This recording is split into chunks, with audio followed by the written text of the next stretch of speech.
Hello students, welcome to our YouTube channel scjob.in। আজকের ভিডিওতে আমি তোমাদের সাথে কথা বলবো Kalyani university BA first semester education major NP long suggestion 2026 নিয়ে। তোমাদের মধ্যে যে সমস্ত স্টুডেন্টসদের ফার্স্ট সেমিস্টারে এডুকেশন মেজর পেপারটি রয়েছে সেই সকল স্টুডেন্টসদের জন্য এই ভিডিওটি খুবই হেল্পফুল হতে চলেছে। এই ভিডিওটিতে আমি তোমাদেরকে দেখাবো তোমাদের ফার্স্ট সেমিস্টার এডুকেশন মেজর পেপারের সিলেবাসে কী কী রয়েছে এবং সেই সিলেবাস অনুযায়ী কোন কোন ইউনিট থেকে কী কী প্রশ্ন রয়েছে, তার সাথে আরও দেখানো হবে বিগত বছরের পরীক্ষার প্রশ্নপত্রটি।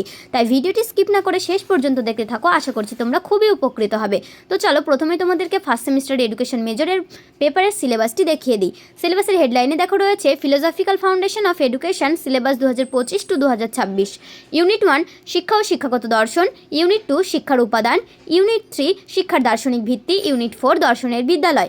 এবার আমি তোমাদেরকে সিলেবাস অনুযায়ী কোন কোন ইউনিট থেকে কী কী প্রশ্ন রয়েছে সেগুলি দেখাবো। তার আগে তোমাদেরকে একটি কথা বলে রাখি, আমাদের কাছে তোমরা কল্যাণী ইউনিভার্সিটির সমস্ত সেমিস্টারের সমস্ত পেপারের সাজেশন পিডিএফ কপি পেয়ে যাবে।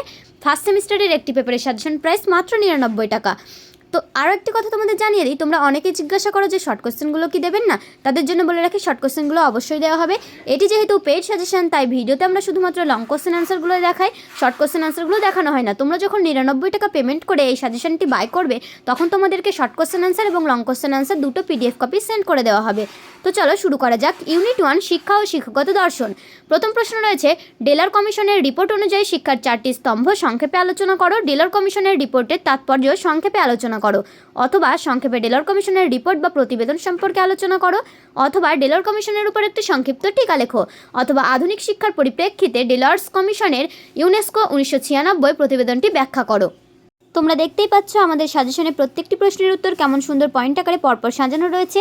আমাদের সাজেশনের মতো এত সুন্দর পয়েন্ট আকারে সাজানো কোয়ালিটি সম্পন্ন সাজেশন আশা করি তোমরা এত স্বল্প মূল্যে আর কোথাও পাবে না। তাই এখনই দেরি না করে আমাদের কাছ থেকে এই সাজেশন পিডিএফ কপিটি সংগ্রহ করে নাও। আর আমাদের কাছ থেকে যদি তোমরা এই সাজেশনটি এখন থেকে সংগ্রহ করে পড়া শুরু করো তাহলে পরীক্ষাতে খুবই ভালো রেজাল্ট করতে পারবে। আর আমাদের কাছ থেকে যদি তোমরা সাজেশন পিডিএফ কপিটি বাই করো তাহলে আলাদা করে তোমাদেরকে আর কোনো টেক্সট বুক বা সাজেশন বুক ফলো করতে হবে না। এই সাজেশন পিডিএফ কপির মধ্যে থেকে তোমরা পরীক্ষাতে 100% সমস্ত প্রশ্ন উত্তর কমন পেয়ে যাবে।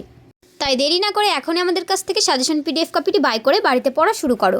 এরপরের প্রশ্ন রয়েছে শিক্ষার সাথে দর্শনের সম্পর্ক কীরূপ, অথবা শিক্ষা বলতে কী বোঝো, শিক্ষা ও দর্শনের সম্পর্ক আলোচনা করো। এই সাজেশন পিডিএফ কপিটি যদি তোমরা বাই করতে চাও তাহলে তোমাদেরকে প্রথমেই আমাদের হোয়াটসঅ্যাপ নাম্বারে যোগাযোগ করে নিতে হবে। হোয়াটসঅ্যাপে আমরা তোমাদেরকে বলে দেবো কীভাবে তোমরা সাজেশনটি বাই করবে। আর হোয়াটসঅ্যাপে আমরা তোমাদেরকে আমাদের পেমেন্টের স্ক্যানারটি পাঠিয়ে দেবো। সেই স্ক্যানারটি ইউজ করে তোমরা যদি পেমেন্ট করো তাহলে আমাদের খুবই সুবিধা হবে। তোমরা ওই স্ক্যানারটি ইউজ করে পেমেন্ট করে দেবে।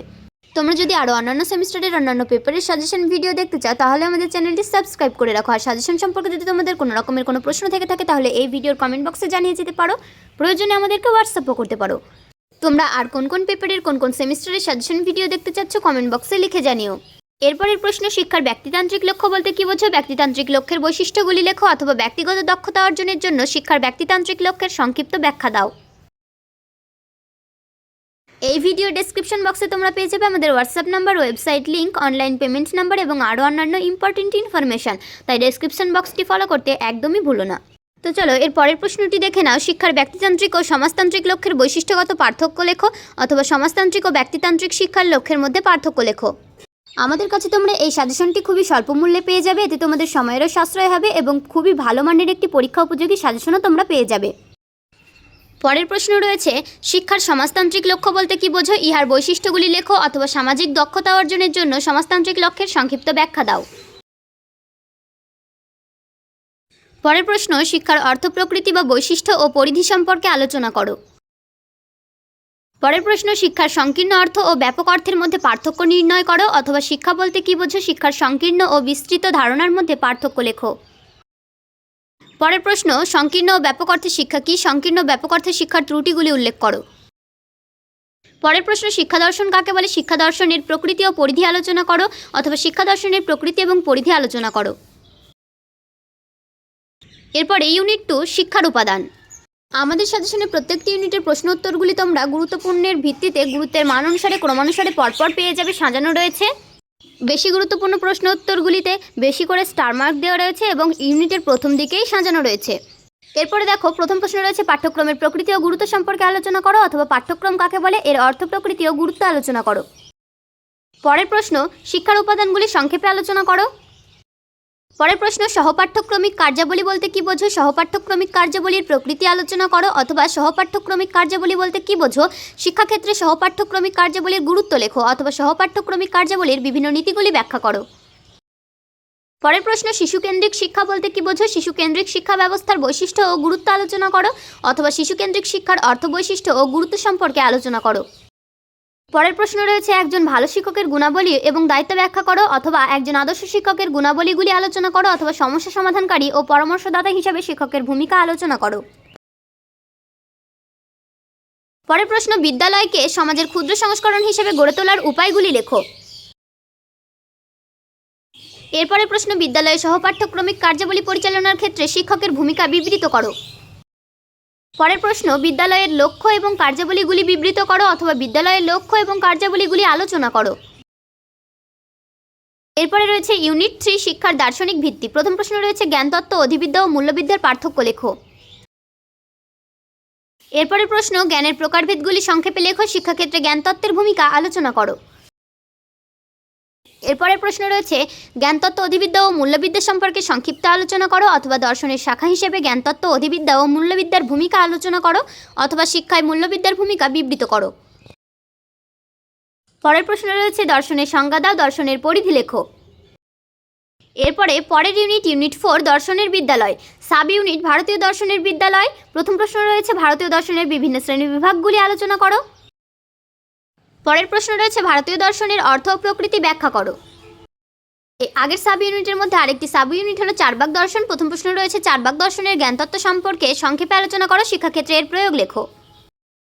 সাব ইউনিট বৌদ্ধ। প্রথম প্রশ্ন রয়েছে, বৌদ্ধ শিক্ষা ব্যবস্থায় শিক্ষার লক্ষ্য, পাঠ্যক্রম, শিক্ষণ পদ্ধতি, শিক্ষকের ভূমিকা ও শৃঙ্খলা সম্পর্কে আলোচনা করো। এরপরে প্রশ্ন, বৌদ্ধ দর্শনের মূল তত্ত্বসমূহ বিবৃত করো। অথবা বৌদ্ধ দর্শনের জ্ঞানতত্ত্ব আলোচনা করো। অথবা বৌদ্ধ দর্শন অনুযায়ী শিক্ষণের বিভিন্ন পদ্ধতিগুলি আলোচনা করো। Next sub unit Jain. প্রথম প্রশ্ন রয়েছে, জৈন দার্শনিক সম্প্রদায়ের সংক্ষিপ্ত বর্ণনা দাও। জৈন দর্শনের শিক্ষাগত তাৎপর্য ব্যাখ্যা করো। অথবা জৈন দর্শনের জ্ঞানতত্ত্ব আলোচনা করো। পরের প্রশ্ন, জৈন দর্শনের অনেকান্তবাদ বলতে কি বোঝো? পরের সাব ইউনিট ন্যায়। প্রথম প্রশ্ন রয়েছে, শিক্ষাক্ষেত্রে ন্যায় দর্শনের প্রভাব আলোচনা করো। অথবা ন্যায় দর্শন অনুসারে শিক্ষার লক্ষ্য, পাঠ্যক্রম, শিক্ষাদান পদ্ধতি, শিক্ষকের ভূমিকা ও শৃঙ্খলা সম্পর্কে আলোচনা করো। অথবা ন্যায় দর্শনের শিক্ষাগত তাৎপর্য ব্যাখ্যা করো। Next sub unit Sankhya. প্রথম প্রশ্ন রয়েছে, সাংখ্য দর্শনের শিক্ষাগত তাৎপর্য বা প্রভাব সম্পর্কে আলোচনা করো। অথবা সাংখ্য দর্শন অনুসারে শিক্ষার লক্ষ্য, পাঠ্যক্রম, শিক্ষাদান পদ্ধতি ও শিক্ষকের ভূমিকা সম্পর্কে আলোচনা করো। পরের সাব ইউনিট যোগ। প্রথম প্রশ্ন রয়েছে, যোগ দর্শনের উপর একটি সংক্ষিপ্ত টিকা লেখো। অথবা যোগ দর্শনের শিক্ষাগত তাৎপর্য সহ অধিবিদ্যা এবং মূল্যবোধ ব্যাখ্যা করো। পরের প্রশ্ন, দর্শনের বৈদিক স্কুলগুলির বৈশিষ্ট্যগুলি আলোচনা করো। এই প্রসঙ্গে যোগ দর্শন সম্পর্কে আলোচনা করো। ইউনিট 4 সাব ইউনিট পাশ্চাত্য দর্শনের বিদ্যালয়। ওই সাব ইউনিটের মধ্যে আরেকটি সাব ইউনিট হলো প্রকৃতিবাদ। প্রথম প্রশ্ন রয়েছে, শিক্ষাক্ষেত্রে প্রকৃতিবাদের প্রভাব সম্পর্কে আলোচনা করো। অথবা প্রকৃতিবাদী দর্শন মতে শিক্ষার লক্ষ্য, পাঠ্যক্রম, পদ্ধতি, শৃঙ্খলা এবং শিক্ষকের ভূমিকা আলোচনা করো। অথবা প্রকৃতিবাদ অনুযায়ী শিক্ষণের বিভিন্ন পদ্ধতিগুলি আলোচনা করো। অথবা শিক্ষাক্ষেত্রে প্রকৃতিবাদের প্রভাব সম্পর্কে আলোচনা করো। পরের সাব ইউনিট ভাববাদ বা আদর্শবাদ। প্রথম প্রশ্ন রয়েছে, শিক্ষাক্ষেত্রে আদর্শবাদ বা ভাববাদের প্রভাব সম্পর্কে আলোচনা করো। অথবা ভাববাদ বা আদর্শবাদ অনুসারে শিক্ষার লক্ষ্য, পাঠ্যক্রম, শিক্ষাদান পদ্ধতি, শিক্ষকের ভূমিকা, শৃঙ্খলা সম্পর্কে আলোচনা করো। অথবা ভাববাদী দর্শন প্রস্তাবিত শিক্ষার লক্ষ্য ও পাঠ্যক্রম সম্পর্কে আলোচনা করো। অথবা আদর্শবাদের প্রধান বৈশিষ্ট্যগুলি উল্লেখ করো। শিক্ষাক্ষেত্রে আদর্শবাদের প্রধান প্রভাব সম্পর্কে সংক্ষেপে আলোচনা করো। পরের সাব ইউনিট প্রয়োগবাদ। প্রথম প্রশ্ন রয়েছে, প্রয়োগবাদ অনুসারে শিক্ষার লক্ষ্য, পাঠ্যক্রম, শিক্ষক ও শিক্ষণ পদ্ধতি সম্পর্কে আলোচনা করো। অথবা প্রয়োগবাদীদের মতে শিক্ষার লক্ষ্য ও শিক্ষণ পদ্ধতি আলোচনা করো। পরের প্রশ্ন রয়েছে, বাস্তববাদ থেকে আদর্শবাদ কি আলাদা ব্যাখ্যা করো। পরের সাব ইউনিট বাস্তববাদ। প্রথম প্রশ্ন রয়েছে, বাস্তববাদীদের মতে শিক্ষার লক্ষ্য, পাঠ্যক্রম, শিক্ষণ পদ্ধতি, শিক্ষক ও শৃঙ্খলা সম্পর্কে আলোচনা করো। অথবা শিক্ষার উপর বাস্তববাদের প্রভাব বা গুরুত্ব কতটুকু আলোচনা করো। এবার তোমাদেরকে কিছু পরীক্ষার সিলেবাস বহির্ভূত কিছু প্রশ্ন দেখাবো, যেগুলি তোমাদের পরীক্ষায় অনেক সময় পড়ে থাকে। তো দেখো, ভারতীয় দার্শনিক সম্প্রদায়। প্রথম প্রশ্ন রয়েছে, রবীন্দ্রনাথ ঠাকুরের শিক্ষা দর্শন এবং বর্তমানে তার প্রাসঙ্গিকতা আলোচনা করো। অথবা রবীন্দ্রনাথের মতে শিক্ষার লক্ষ্য, পাঠ্যক্রম, শিক্ষণ পদ্ধতি, শিক্ষকের ভূমিকা ও শৃঙ্খলা ব্যাখ্যা করো। এই প্রশ্ন উত্তরগুলি তোমাদের সিলেবাসের মধ্যে নেই, কিন্তু তোমাদের পরীক্ষায় দিয়ে থাকে। তোমরা ভালো করে এই প্রশ্নগুলি একটু দেখে যাবে পরীক্ষাতে। পরের প্রশ্ন, গান্ধীজির বুনিয়াদী শিক্ষার উদ্দেশ্য এবং পাঠ্যক্রম সম্পর্কে বিবৃত করো। অথবা শিক্ষাক্ষেত্রে গান্ধীজির অবদান আলোচনা করো। পরের প্রশ্ন, শিক্ষাক্ষেত্রে ঋষি অরবিন্দের অবদান আলোচনা করো, অথবা ঋষি অরবিন্দের মতে শিক্ষার লক্ষ্য, পাঠ্যক্রম, শিক্ষণ পদ্ধতি, শিক্ষকের ভূমিকা ও শৃঙ্খলা আলোচনা করো। পরের প্রশ্ন, শিক্ষাক্ষেত্রে স্বামী বিবেকানন্দের অবদান আলোচনা করো, অথবা স্বামী বিবেকানন্দের মতে শিক্ষার লক্ষ্য, পাঠ্যক্রম, শিক্ষণ পদ্ধতি, শিক্ষকের ভূমিকা ও শৃঙ্খলা আলোচনা করো, অথবা স্বামী বিবেকানন্দের শিক্ষাচিন্তার বিভিন্ন দিকগুলি আলোচনা করো। দেখো, এই প্রশ্নগুলিও তোমাদের সিলেবাস বহির্ভূত, কিন্তু পরীক্ষাতে মাঝে মধ্যে দু একটা দিয়ে থাকে। পাশ্চাত্য দার্শনিক সম্প্রদায়, প্রথম প্রশ্ন রয়েছে রুশোর শিক্ষা দর্শন সংক্ষেপে বিবৃত করো, অথবা রুশোর মতে শিক্ষার লক্ষ্য, পাঠ্যক্রম, শিক্ষণ পদ্ধতি, শিক্ষকের ভূমিকা ও শৃঙ্খলা আলোচনা করো।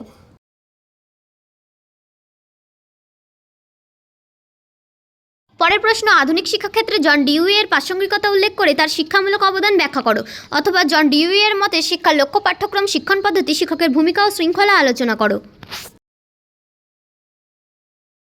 তো এই ছিল তোমাদের সিলেবাস ভিত্তিক সম্পূর্ণ প্রশ্নোত্তরগুলি। এবার আমি তোমাদেরকে বিগত বছরের পরীক্ষার প্রশ্নপত্রটি দেখিয়ে দেবো। তো দেখে নাও, 2024 সালের প্রশ্নপত্র, Yuji first semester examination 2024 education major. Full marks তোমাদের 60, টাইম রয়েছে 2.5 ঘন্টা। তোমাদের দেখো, গ্রুপ এ বিভাগ ক, তোমাদের গ্রুপ এতে রয়েছে 1 নম্বর দাগ। 1 নম্বর দাগে তোমাদের 2 মার্কের যে কোনো 10টি প্রশ্নের উত্তর দিতে হবে, থাকবে তোমাদের 20 নম্বর। কী কী প্রশ্ন রয়েছে ভালো করে দেখে নাও। এরপরে তোমাদের রয়েছে গ্রুপ বি।